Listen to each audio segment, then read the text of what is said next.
97. 48-hour art check, round 98. 98 degrees. Graduated in 98. Boy. Oh, no way. Yeah. All right. Scott's back. Yeah. Little hiatus there. With having some scheduling conflicts, but yeah.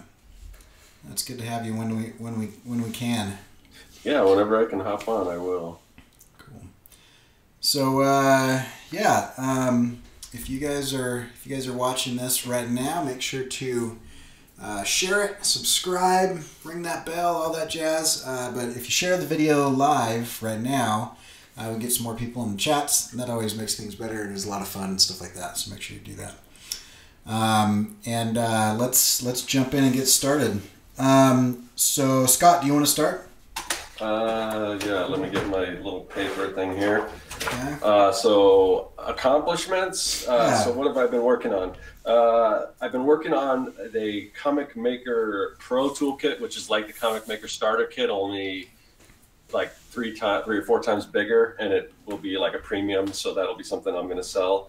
So with that, it's like word balloons and fonts and things. I've been building props for kind of expanding the underground layer. And I think Cory's got some pictures of some of that stuff up there. Of course, the anthology, doing some sketches, some writing, filming and editing my 100-day video, trying to learn Clip Studio Pro or Clip Studio Paint, I guess. I don't know. Freelance work. I've been doing some like prep for my Kickstarter that I'm going to launch in March, just trying to get the copy down and the tiers and all that kind of stuff, the stretch goals.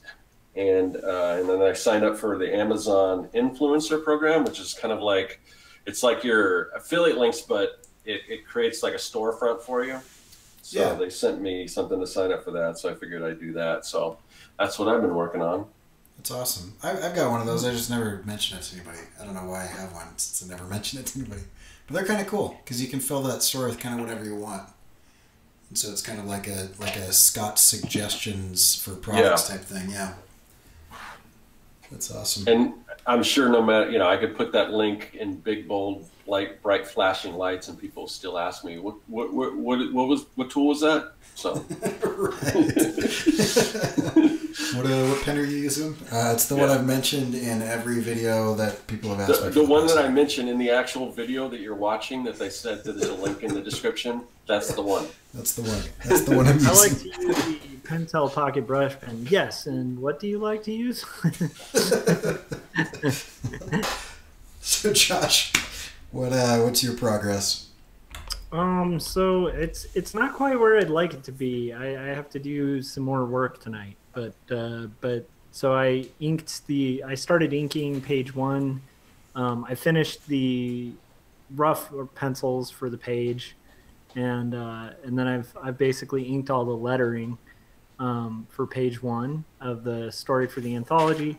And then I've also managed to pencil 3 panels, but 2 of them are pretty simple, do rough pencils for the next page of Quarterly Stories. And I'm trying to kind of get ahead and compensate for Wednesday, which I won't be able to do the art check on Wednesday because I will be in Seattle. So I'm trying to kind of wrap everything up in order to kind of get that going. I'm sure that'll wrap over to challenges. So yeah. Cool. What about you? I basically not as much as I'd like as well. These are the 2 best thumbnail sketches that I've done so far for that page that I'm working on, and so I don't know. I still haven't quite figured it out. I had that thought at night with the cockroach thing, and so I'm just playing with like insects and whatever. And the one like cockroach crawls out of the guy's sleeve and falls in his drink and dies, and then the other one I'm playing with size, so I start like super macro zoomed in on a fly's eye, and you'll see a reflection kind of broken up of the main character, and then we slowly zoom out as he's talking until it's like an over-the-shoulder shot, and then it's like a long shot of him in the bar, and then we pull out and we see the pub, and then we see that the pub's on some sort of island, and then we see that the island is is a Zartan, one of those big giant turtles. And so I don't know. I'm just trying to figure out where I want to go with that, but I still haven't really nailed it down. But I think I'm making progress, and I think several of these shots will kind of end up in the end result. But I'm still trying to figure out like the sequence, because I want to like foreshadow kind of creepiness and death, but also kind of like bookend the beginning and the end of the story at this pub, like with that kind of glass shot. So I'm still trying to figure it out. I don't know, but yeah. So that's all I've done. I mean, there's more, but not worth showing. So yeah. So how about challenges, Scott? Challenges for me, mostly Clip Studio, trying to learn that software. Because I'm just trying to find decent tutorials online, and I'm like looking. First of all, I'm trying to find a lot of the tutorials out there. It seems like it's on the older version, and like I know 5 has been out for a while, but certain things are the same, but there's a lot of differences. And then I'm looking for ones that are based on Clip Studio 5, and it's telling you to click on buttons that aren't there or that are in a different place. And what I finally realized is that I guess the two different, there's a Pro version and the EX version, and I guess those are pretty different as far as, or there are some differences as far as the layout, even like setting up pages and everything.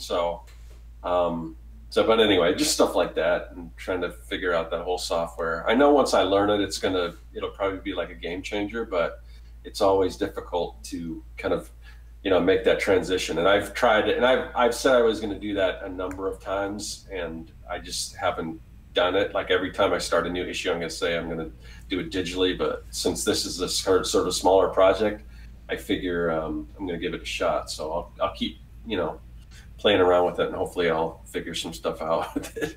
Yeah, I love digital sketching. I think sketching for layout digitally is so much better. Well, that's what I've been doing. I've been doing it in Photoshop, but I want to try to actually start laying the comic book out in Clip Studio, just because of all the tools that are for comics that are in that software. So right, Yeah, that's awesome. How about you, Josh? Challenges?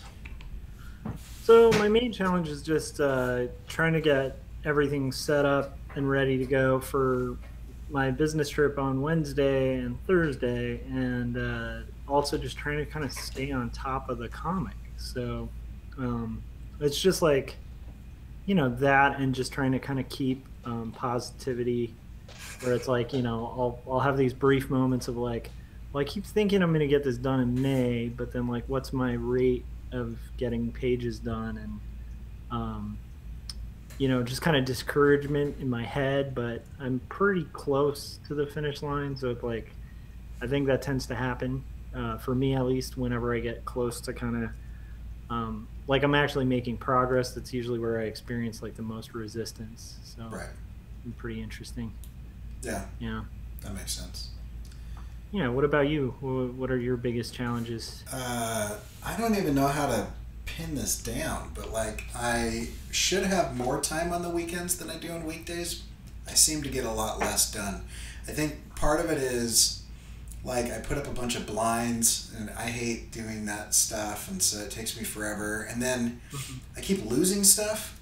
I lost all of my pages for the Tongue Cut Sparrow. I couldn't find it for like 3 or 4 days, all of my original pages, and then I finally found those.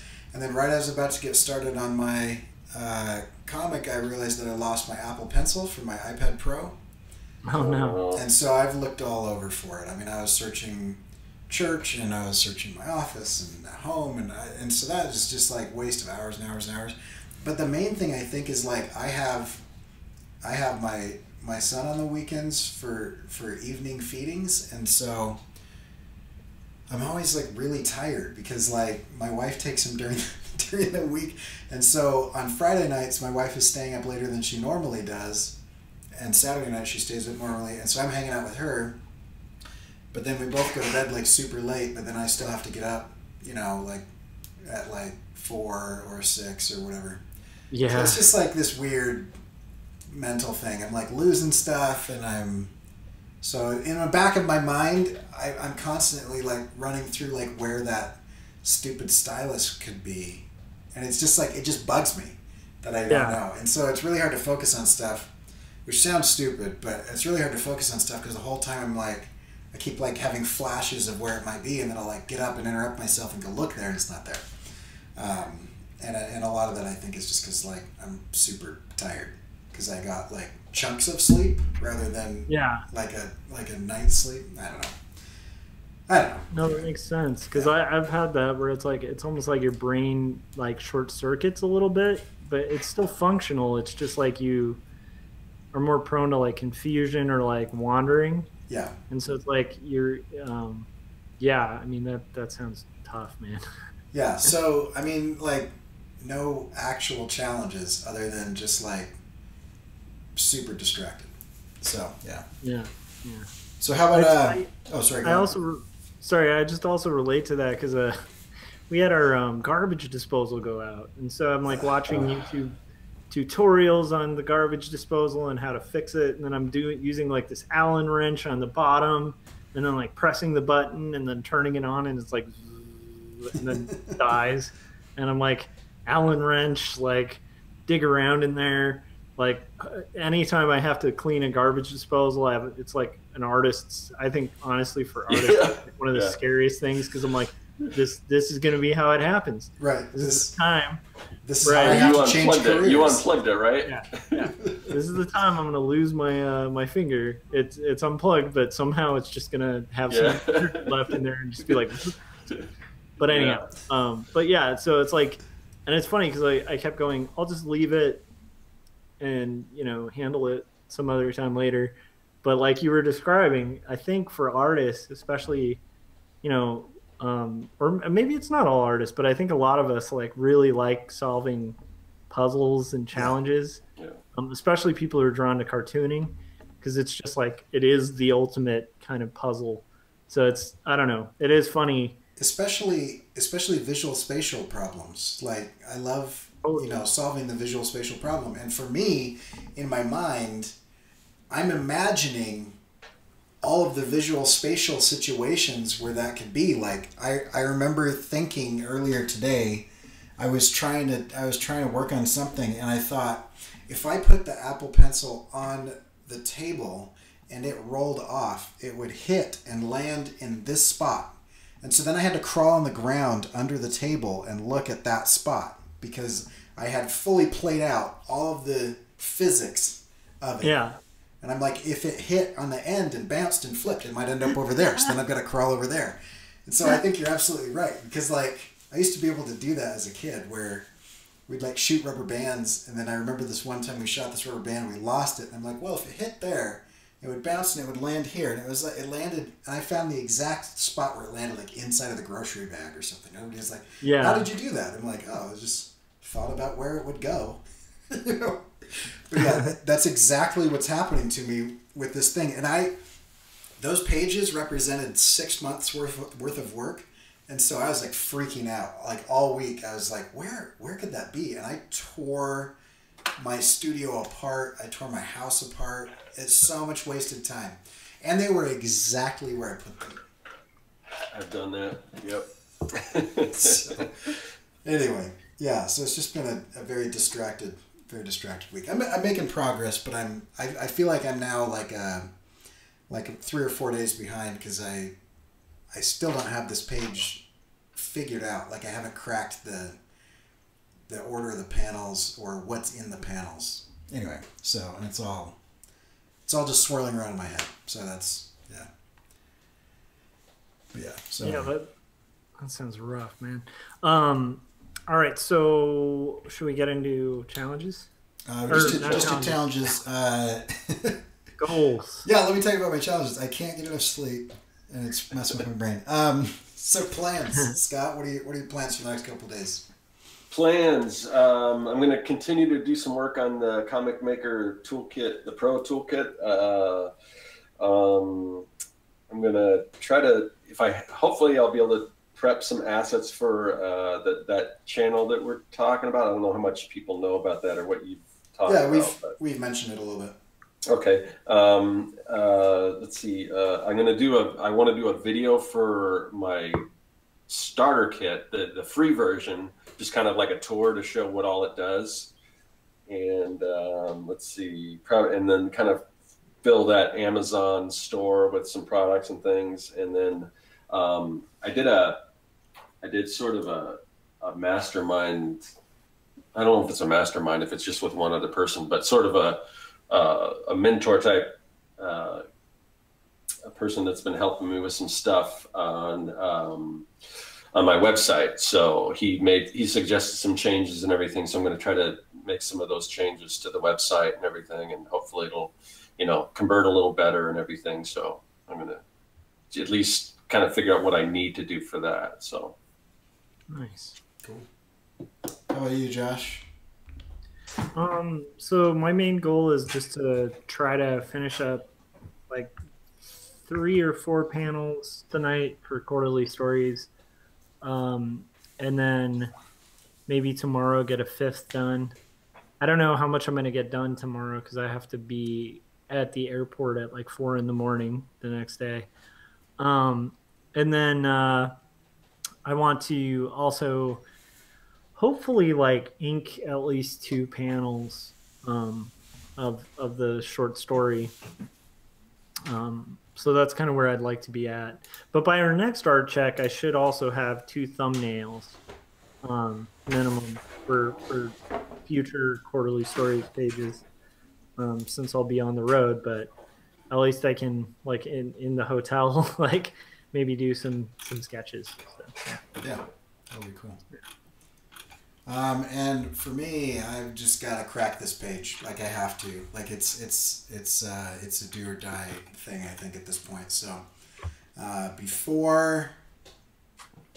by tomorrow night, I need to have like a finalized, like locked in situation for that page as far as like the thumbnails, and then I'll begin the pencils. Hopefully digitally, if I can ever find that stupid stylus, and if not, then I'll just do it on my Cintiq. But yeah, so that's kind of what I'm doing. So I don't know, same thing I've literally said for a week, and that's kind of frustrating. Is I've made progress on the concept, but I'm way behind. I just haven't been able to put the time into it that I need to really do it. So yeah. What's your goal? Are you trying to finish on time, or are you trying to finish before? Before, yeah. I want to finish before because I want to be able to. I don't want to do this, but I want to have enough time to redo a complete page if I need to. Yeah. And so I like having that cushion, and if not that, then I'll have some time to kind of clean things up and stuff like that. So I want to get done early. Yeah. Yeah. That's a good call. So yeah. Okay. So we haven't decided on a topic. I think we were talking about sucker MCs. Is that what we're referring to? So I can list a couple off. The difference between love, passion, and motivation. Processes, changing them, different processes for different styles. Belonging versus fitting in. We can just talk more about just comics and the visual. Yeah, I know. I mean, for me, the processes thing, I'm kind of going through that right now, where I'm trying to kind of change some of my process as far as kind of doing the whole clip studio thing and learning to do more digital sketching and all that kind of stuff. So I don't know if we could talk about that, or Yeah. I don't. You like that one, Josh? Yeah, I was really in love with the sucker MC's idea, but I guess. All right, so who's the biggest sucker MC? You can't say the obvious. You can't say Vanilla Ice because that's too obvious. I have no idea. Now I'm gonna create hip hop beefs. Right.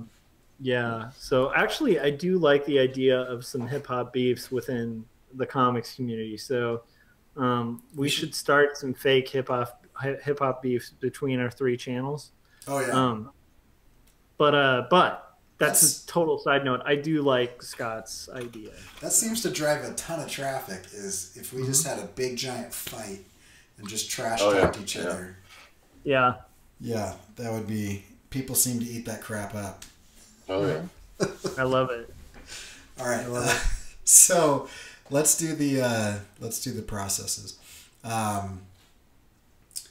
Today's topic is processes and changing them up for different styles or different outcomes. And so I thought it might be interesting to just go around the table and maybe take like 30 seconds, just real fast, and we can dive in deeper on why and how and what and all that jazz.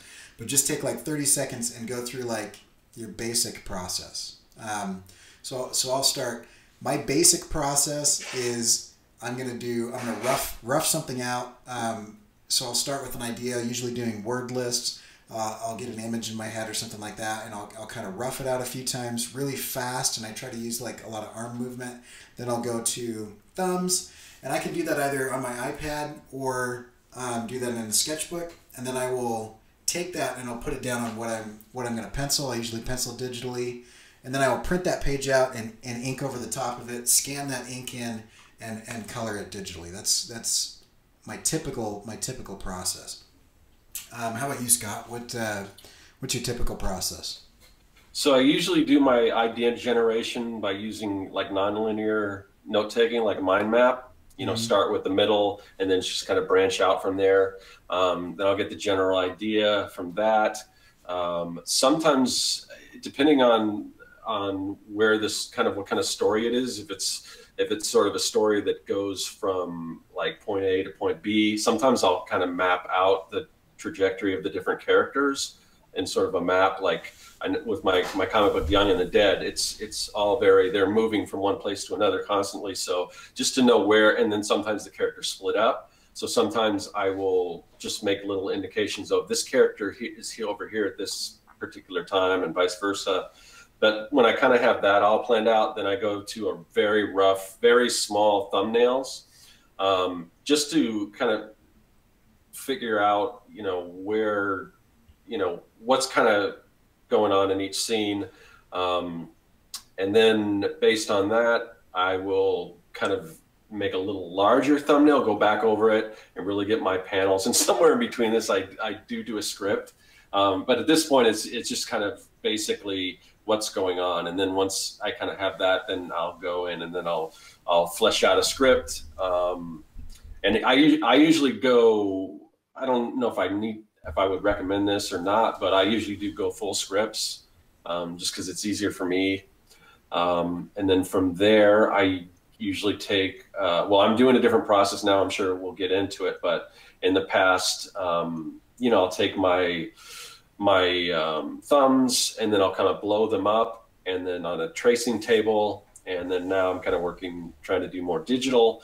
And then I'll just start sketching out my pages. And then from there, it's just, pencils, inks, letters, colors, if I'm doing colors or gray tones or whatever. So, and then graphic design for whatever the book is and all that kind of stuff. Cool. How about you, Josh? What's your typical process?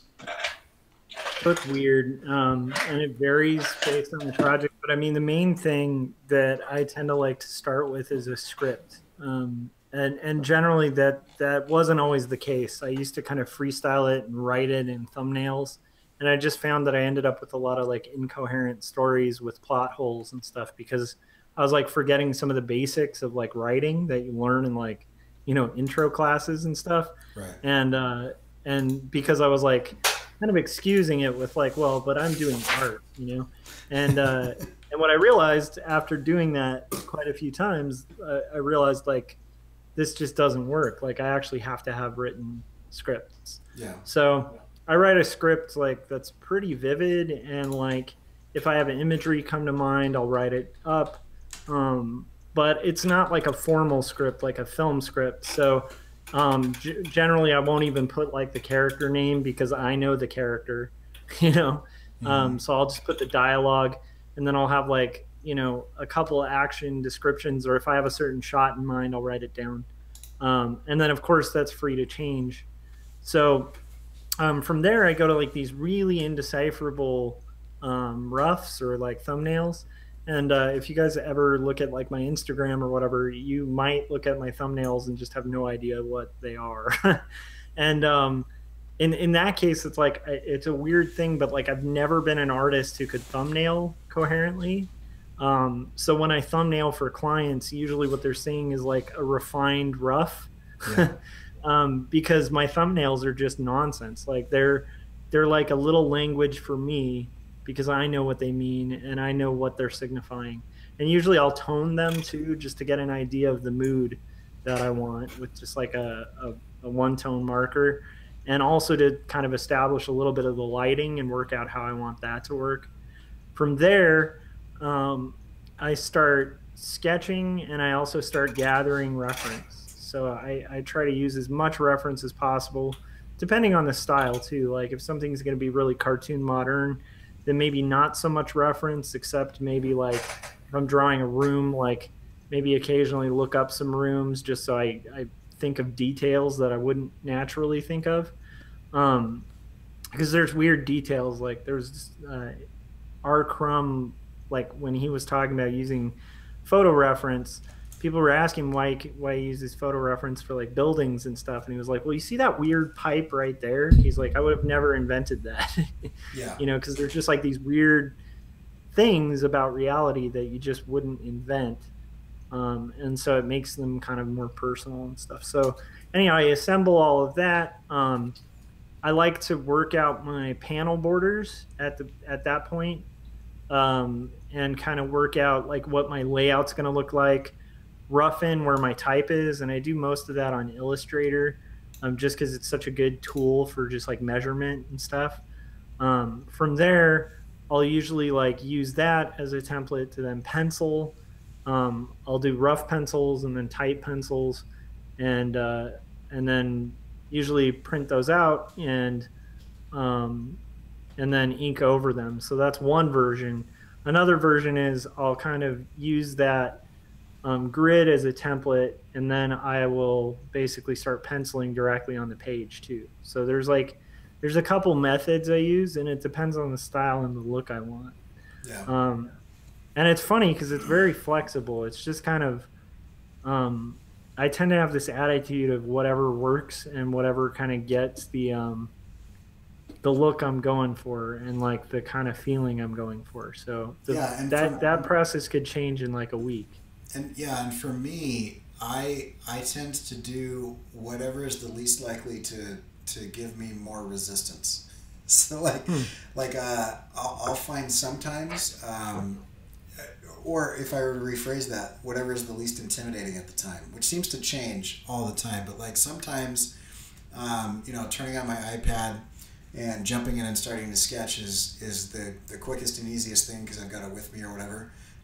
Because I have literally had times where flipping through my sketchbook to find the next available page is like too much. And so I'm like, but if I can just turn it on and open up a new thing, then I'm good. But then other times, like the zooming and everything becomes such a problem because I can just zoom infinitely almost digitally that the paper is a lot better. And I noticed I haven't sketched on paper in probably a month, and so I did today, and I remember several times the desire to kind of zoom in. I almost pinched the paper a few times, like being like, oh, I need to kind of noodle this detail, and you can't on paper, which I really like. So for thumbs and things like that. But the thing that I don't like about paper is when I'm just trying to solve the problem of layout, I really like digital because I can just like lasso something and flip it or make it bigger or rotate it or, like just take that hand and just turn it or whatever. Whereas on paper, I've got to either do another thumbnail or like make a little note to myself. Like a lot of my thumbnails will have little arrows reminding me of what the crap it was that I just drew.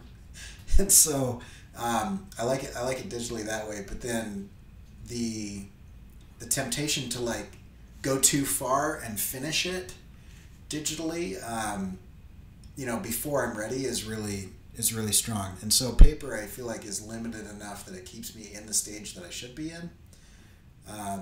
So I still haven't really come to like a good or consistent stage of like where I start. But you guys both mentioned where you're coming up with ideas. I thought that was really fascinating. One of the things that I do with that is I do mind maps like Scott. But I also, if I've got characters and I want to make sure that I have round characters, I have a Trello board and I'll open up a card per character, and on each card I've got a template that I copy and paste in there. And I write down what it is that they want, what it is that they fear, and kind of a little bio of like who they are, background, where they came from, or whatever. And if I know what they want and I know what they fear, then I can kind of give them a pretty good arc, because they just have to face their fear to get what they want. And so I will do tiny little character bios for every major character in a Trello board, and then I will also on Trello lay out story beats and character beats. Like, this is when this person realizes this, or major events that happens, because I usually build kind of from scenes in my mind, like of what will work, but then I can reorder those and rearrange them because they're just cards, so it's really drag and drop. And so for me, Trello's way easier than like Post-it notes, which I move around enough to where they kind of lose their sticking ability, or like a cork board or something, which is just bigger. So from the idea generation stage, if I'm mapping out a story, I'll usually map it out on Trello, because I can kind of move stuff around a lot. So the other part of this topic that I thought would be interesting is when do you change your process, and why? Because I think there are times where we intentionally do something different than what we normally do, and it gives us different results. So Scott, is there a time where you are like, I normally do this, but this time I'm gonna do something different because, and what is that and why? Yeah. So right now, my ongoing series, Young and the Dead, it's a kids versus zombie story. It's got some horrific elements in it because it's zombies, but it's more like a kid adventure, theme story, like Goonies or Monster Squad or Stranger Things, that type of thing. So it can get dark, but it's also a fun adventure. The story that I'm doing for the 100-day anthology project is a little darker. So I want to go with a little darker theme, and when I was in high school, like I'm sure most people when they're younger, everything you did was like ultra violent and like people cutting people's heads off and all that kind of stuff. And I kind of moved away. And what I'm doing now isn't violent like that, but it's still a very dark story. So I used to do a lot of black spotting and things like that, and heavy blacks and things like that.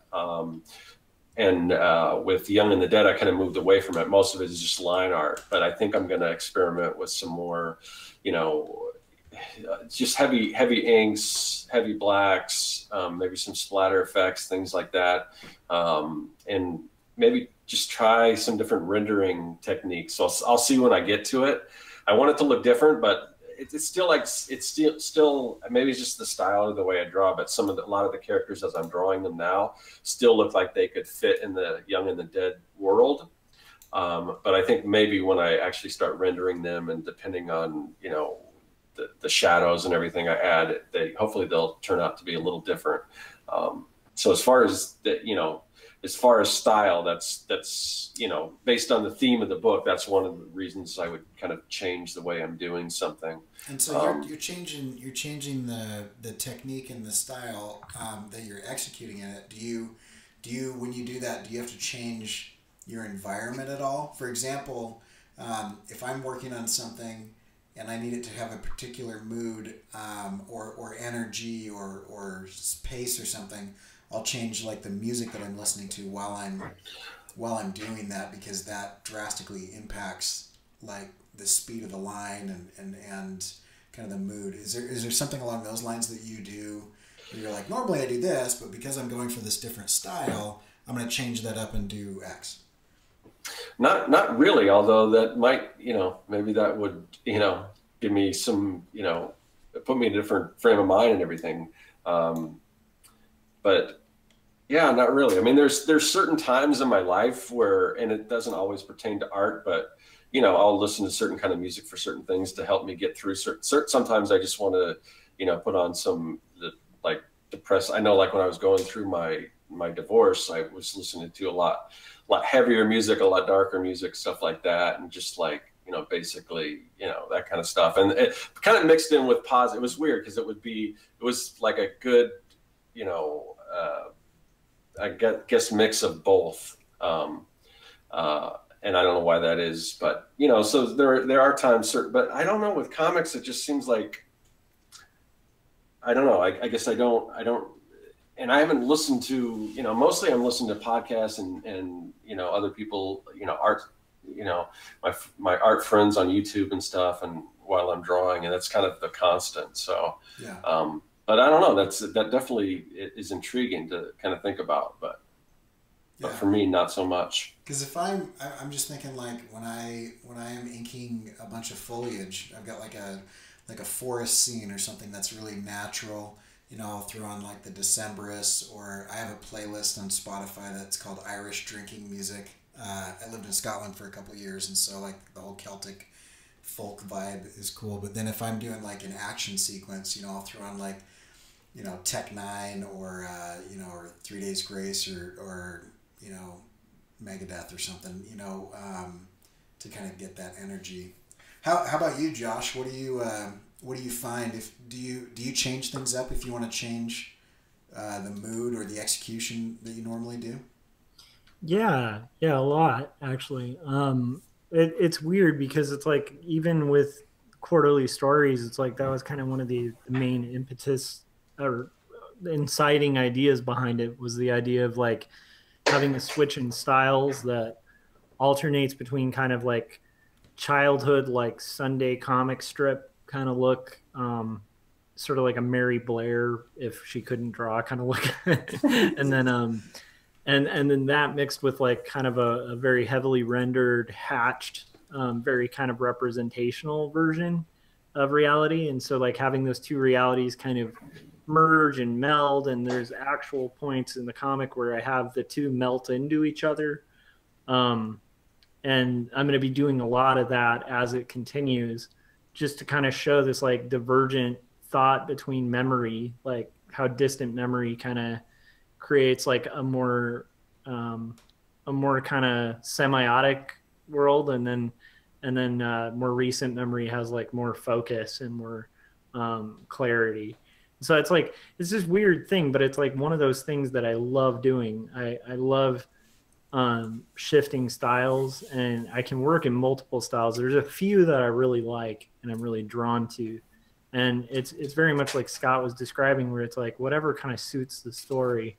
So even in quarterly stories, like there've been times where just to fit the mood of the story, like it fit to have like an airplane manual, and it's like, so in that case, I'm using really generic, like linear line, and it just kind of depends on what the story needs. And like, to me, my favorite stories serve the story, and the art kind of goes to like enforce the story. So like, that's my interest. I'm not super interested in making a story where it's just all about the art and not about the story, Yeah.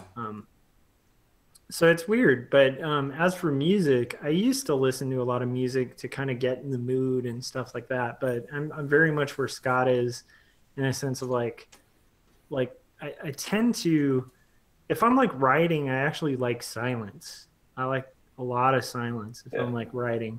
Let me ask you this: silence with noise-canceling headphones, or silence just silence? Just silence. It doesn't have to be like peak silence, but I do like to be alone and to be able to think and not have a lot of noise. See, I am so easily distracted that I'm finding sometimes I will put headphones on and not turn any music on, just because It's like if I could have a sensory deprivation chamber, I think I could get a lot more done, because I am literally like like a small child, where every noise or every movement out of the corner of my eye can completely derail me. And so sometimes I will turn on, because I listen to a lot of audiobooks. I listen to a ton of podcasts and things like that all the time. And one of my problems is that because that's what I do all the time, when I sit down to draw, if it's the same thing, if it's the book that I've been listening to all day as I walk to class, or as I'm grading or whatever, and then I turn that on again, there's nothing different, and so it doesn't put me in a different state of mind. And I can get super distracted because and I realized today that having headphones on is way different for me than having speakers, no matter how good the speakers are, because I can still hear the footsteps upstairs. I can still hear the creaking of the door as somebody comes in, and I'm like, oh, who's here? Or whatever. I've been distracted by my 9-year-old daughter's stupid watch digital alarm going off, and I'm like, oh, I wonder why she set it at that point, and then I'm just gone. And so I don't know. I can understand, though I don't think I would ever do this, I can understand why some artists who work from home are like, I need a studio, and they'll go and they'll rent a studio space, because you have 100% control of the environment then. Like there's nothing, no family or friends or other people watching the TV or whatever is going to jump in. So I don't know. I think I just need to get better noise canceling headphones. That's my main point of that. That's actually a really kind of cool idea. I didn't even think of that. But it's usually I just wait for people to be asleep, and actually it's weird, but like for me, that's when ideas really generate. When I write the best is usually at night. Yeah. And it's like it's a fascinating thing to me, like the difference between that and like creator-owned projects are so fun because you're getting to kind of conceive this whole thing from the beginning. But another part that I just wanted to make sure we mention in it too is like when you're kind of going through that process, that one of the things that changed about my process, like I was saying about writing, how like I just had forgotten some fundamentals of writing because it was comics. And even though I know there's brilliantly written comics out there, I just for some reason had convinced myself like I don't have to go through the process of editing. I don't have to go through the process, like these different processes that you'd have to go through for any short story, if it were written. So so another part of my process that I find really important is to have a few people I know who are English majors and are word nerds and story nerds, like go through my stuff and give me really honest feedback. Because that it's like I think we mentioned this yesterday and I'm forgetting where it's from, but I really like the quote, the idea of the battle being won or lost in the rough.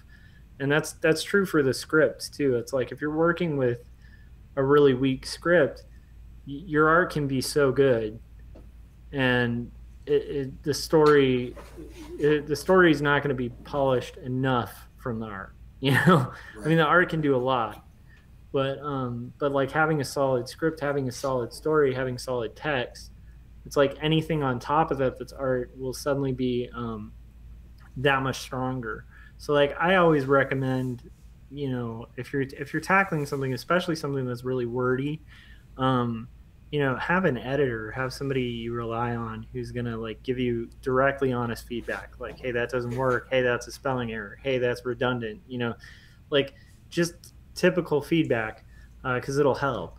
On a 4-page story, like the one we're working on, maybe not as much, but I think it is like, to me, that's a new part to my process is making sure I'm getting a lot of feedback early on before I go and like finish pages, Yeah, and I'm reading this book, and it is a dense book. It's a hard read. I think you'd have to read it like a textbook where you're studying it and marking it up to really get the full value of it. But it's called Story, and it's talking about I forget the author, but he's the guy that did the preface to the War of Art. Anyway. he writes this book called Story, which is basically how to write a screenplay, and it is fascinating. But one of the things that he says that people do incorrectly is they jump into the actual dialogue of the script too early without figuring out the story first. And so he said, here's how it normally goes. How it normally goes is, you write your first draft and it's great, and then you take that draft and you show it to a bunch of your friends and family and they tell you that you're wonderful, and then you spend the next 3 years kind of rewriting that draft over and over again.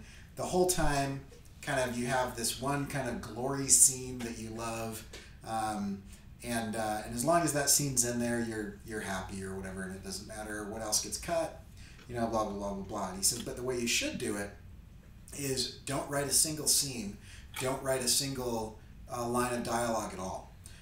You should figure out all of the story beats, like what is it that you are trying to, and just write in bullet list form, the order of events, and why, and how one thing carries into the next thing, so that you understand the structure of your story, and then meet with somebody that you really trust their opinion, and don't bring anything with you. They're not going to read over your words. Just take 10 minutes and tell them your story. And if you can't tell the story in 10 minutes, then it's too long and it's too crazy or whatever. Also, if at any point in time in your 10-minute story, the other person is getting bored, it's not a good story. If you can't tell it succinctly well and keep people engaged, then they're not going to stick around for 90 minutes to 2 hours to do that. They're going to get bored then too. He said, after you nail a 10-minute telling of the events of your story, then you can start writing the dialogue and whatever on that. And I thought that was really fascinating, because a lot of time we do get kind of fixated on this one panel or this one splash page or this one, I love this character that I just invented, or I've just spent, a week doing all of this world building and whatever. And so then you jump in and you haven't figured out like what the story is actually about, or what happens in the story that's important, or why. And you just fall in love with that scene or that line of dialogue, and everything kind of builds around that. Yeah, and I think the kind of thing you're describing, it's like you can accidentally end up with a decent story if you don't have a map. But the likelihood of like reaching a destination without a map is pretty slim. Yeah. And so you're just slimming down the likelihood, and you're also increasing the amount of post-production, like edits you're going to have to do to like make earlier points that maybe were just rambles, like suddenly significant.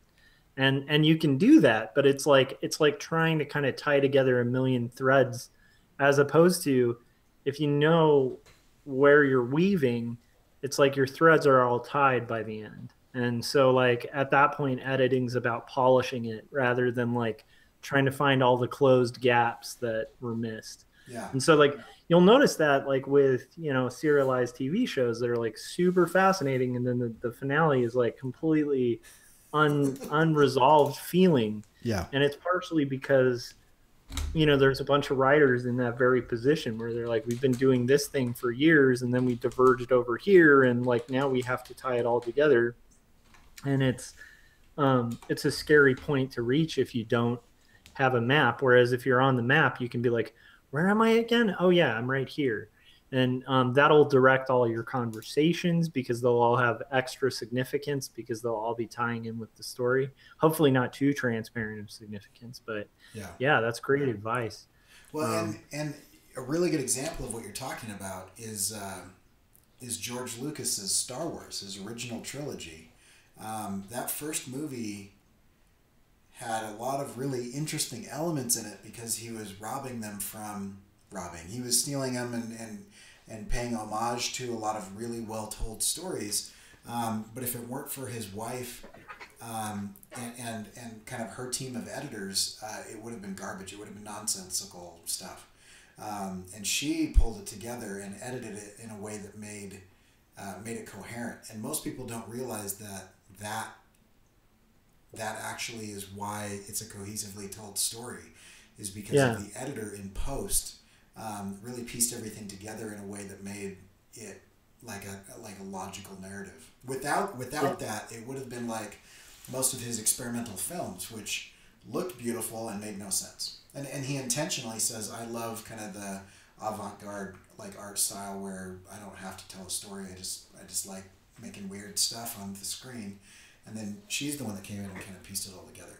But if you want to avoid that, you start with good story arcs. Like, you know, like what is it what are you trying to say in the story? Like, what is the point? And something I've heard several people say that is also in this book, and I don't know if he's the originator of it or not, but that every story is about, you know, a few different things. It's either about like, you know, good versus evil, or overcoming, you know, some sort of oppression or whatever. And he's like, and whether it's a comedy or a tragedy is really just whether, you know, the hero dies or not. You know, and it's kind of an interesting thing, but the idea that there are certain storytelling conventions, and when you should follow those and when you should break them is kind of interesting. And if you set things up wrong, you're not allowed to break them without massively disappointing the audience. But if you set things up correctly, then you can break those things and you're fine. Yeah, and the neat thing is, like, because I have a pretty clear map for quarterly stories, and like the neat thing is, even when I've had pages that seem like they're diverging, I know where they're going. Yeah. And so that's the exciting thing, because I'm like, I know I'm kind of misdirecting someone with this part, but I know how that's going to tie in later and kind of create more emotional impact. And so like it actually makes it more fun too. The only downside is it also makes it slightly frustrating because you're years ahead of people when you're working on a long project. And like the one concern I have, because mine is going to be in multiple graphic novels, is like my first graphic novel is going to end slightly unresolved. And so I'm going to give it some kind of resolution just to like not leave the reader like super depressed. But at the same time, it is going to kind of hang on a thread at the end. And that's going to be really interesting because I'm not sure how people will respond to that, but I'm excited to kind of get there, I don't know. Scott, like, what about you? Like with yours, you have your whole arc mapped out, right? More or less. I mean, I definitely know where the ending's going to be. There's a lot of things that I'm really worried about. I always worry about like plot holes and things like that. And, sometimes those are just inevitable.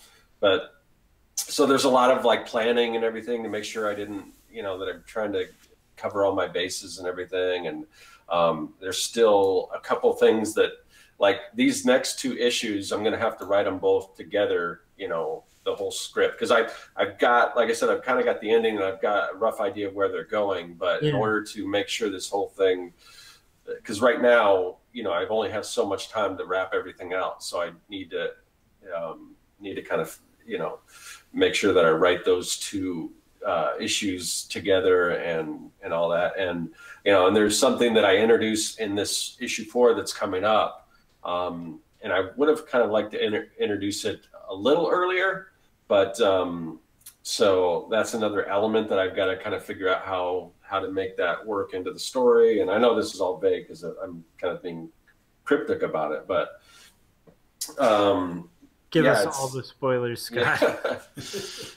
So yeah, I mean, I have the ending kind of mapped out and everything, and it's just a matter of getting to a place where all the pieces fall into place. So I don't know if that answers your question or not. No, it does. That does. Cool. Yeah. So we kind of diverged from process, at least from like the execution of the art. Do we want to keep going, or we've gone about an hour? I mean, I think we touched on, I don't know. Okay, well, I mean, we could talk like, we could talk tools all day long. Maybe that's another episode, but yeah. Oh, by the way, so what tools were those that you mentioned in your video, Scott? Oh, the white gel pen. It's the white gel pen. It's a Sino gel pen.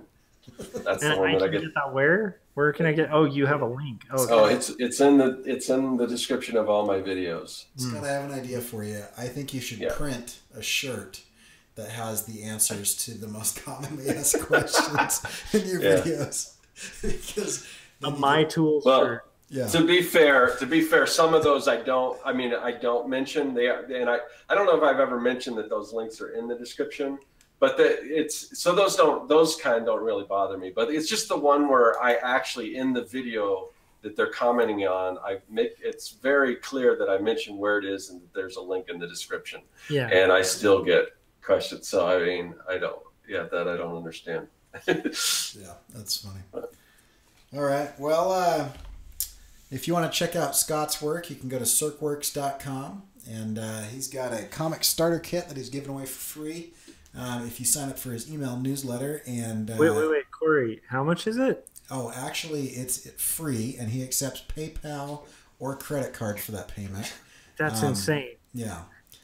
And so, if you want to do that, you can get on that, and you can check out the other work that he's done. Recently launched a new website that looks great. And you can check out Josh's stuff at quarterlystories.com. And if you go to quarterlystories.com, you will see these pages, and you will see the two styles that Josh was talking about today, as far as the more cartoony Sunday comic style and the more realistic representative style. And I say this every time, but really, if you haven't read that, because I've done this where I've followed somebody for a while, and I interact with them on social media. Maybe I watch their videos or listen to their podcast, whatever. And then I never actually go and read their work. Go read Scott's work and go read Josh's work, because it's really good. It's really entertaining. And as always, you can find my stuff at corykerr.com. I've got all kinds of things there that you can just go look at.